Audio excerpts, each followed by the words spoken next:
আগামী ২৬ জুন কাঞ্চন পৌরসভা নির্বাচন উপলক্ষে সোমবার প্রতীক বরাদ্দের দিন নির্ধারিত ছিল।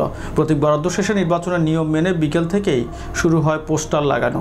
কাঞ্চন ব্রিজের সাথে মায়ার বাড়ি বর্তমান মেয়র রফিকুল ইসলাম একটি নির্বাচন ক্যাম্প পোস্টার লাগানোর সময় গভীর রাতে অতর্কিত হামলা চালান তার প্রতিদ্বন্দ্বী মেয়র আবুল বাশার বাদশার কর্মীরা। বর্তমান মেয়র রফিকুল ইসলাম বলেন, আসলে গতকালকে আমাদের প্রতীক বরাদ্দ হয়েছে। এই প্রতীক বরাদ্দ করতে গিয়ে আপনারা দেখেছেন যে আমার প্রতিপক্ষ দেওয়ান আবুল বাশার বাদশাহ ইনি কি সিনক্রেট করেছে, হল রুমে এসে মিছিল নিয়ে ঢুকে রিটার্নিং অফিসার, আমাদের সহকারী রিটার্নিং অফিসার, আমাদের এসিলেন মহোদয়, আমাদের ওসি মহোদয় এর সামনে সে আমার সমর্থনকারীর উপরে হামলা চালায়। এটা আপনারা দেখেছেন। এরপরও ক্ষান্ত হয় নাই।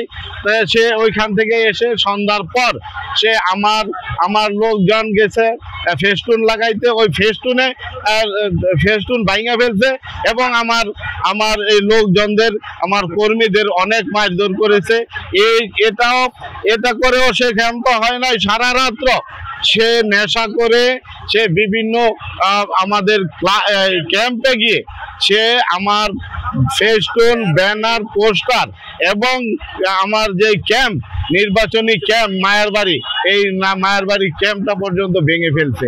এখন আমি আপনাদের মাধ্যমে আমি নির্বাচন কমিশনকে বলবো এবং আমি পুলিশ প্রশাসনকে বলবো, এটা আপনারা তদন্ত করে আইনানুগ ব্যবস্থা গ্রহণ করেন, নয়তো এই নির্বাচনে আপনার আইন শৃঙ্খলার অবনতি হবে। তার জন্য দায়িত্ব আপনাদের বহন করতে হবে। সবাইকে ধন্যবাদ। আমরা 11টা পর্যন্ত ছিলাম।